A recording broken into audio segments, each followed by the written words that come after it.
most important thing is to be able to define which ones you can come to an intelligent decision on and which ones are beyond your capacity to evaluate.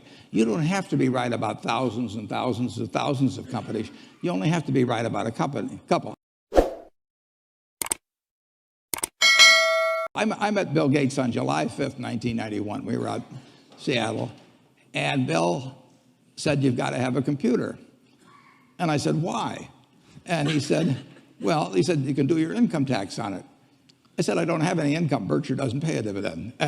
He said, "Well, you can keep track of your portfolio." And I said, "I only have one stock." I said, and he says, "It's going to change everything." And I said, "Well, will it change whether people chew gum?" And he said, "Well, probably not." And I said, "Well, will it change what kind of gum they chew?" And not. And I said, "Well, then I'll stick to chewing gum and you stick to computers." I don't have to understand all kinds of business. There's all kinds of business I don't understand, but there's thousands of opportunities there. I did understand the Bank of America, and I'll be able. I'm able to do that. I'm able to understand some given percentage. But Ted Williams wrote a book called The Science of Hitting. And in The Science of Hitting, he's got a diagram, shows him at the plate. And he's got the strike zone divided into 77 squares, each the size of a baseball. And he says, if I only swing at pitches in my sweet zone, which he shows there, and he has what his batting average would be, which is 400. If he had to swing at low outside pitches, but still in the strike zone, his average would be 230. He said the most important thing in hitting is waiting for the right pitch.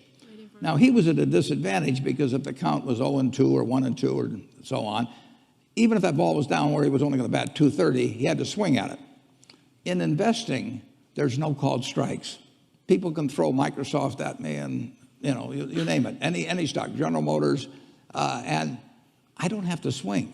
And nobody's going to call me out on called strikes. I only get a strike called if I swing at a pitch and miss. So I can wait there and look at thousands of companies day after day, and only when I see something I understand and when I like the price at which it's selling, then if I swing, if I hit it, fine. If I miss it, it's a strike. But it's an enormously advantageous game, and it's a terrible mistake to think you have to have an opinion on everything. You only have to have an opinion on a few things. In fact, I've told students, if when they got out of school, they got a punch card with 20 punches on it, and that's all the investment decisions they got to make in their entire life, they would get very rich because they would think very hard about each one. And you don't need 20 right decisions to get very rich. 4 or 5 will probably do it over time. So I don't worry too much about the things I don't understand. If you understand some of these businesses that are coming along and can spot things on, if you can spot on Amazon, for example, it's a tremendous accomplishment what Jeff Bezos has done. And I tip my hat to him. He's a wonderful businessman. He's a good guy too. But could I have anticipated that he would be the success and 10 others wouldn't be? I'm not good enough to do that. But fortunately, I don't have to. I don't have to form an opinion on Amazon. And I did form an opinion on the Bank of America, and I form an opinion on Coca-Cola. Coca-Cola's been around since 1886. There's 1.8 billion 8-ounce servings of Coca-Cola products sold every day. Now, if you take 1 penny and get 1 penny extra, that's $18 million a day.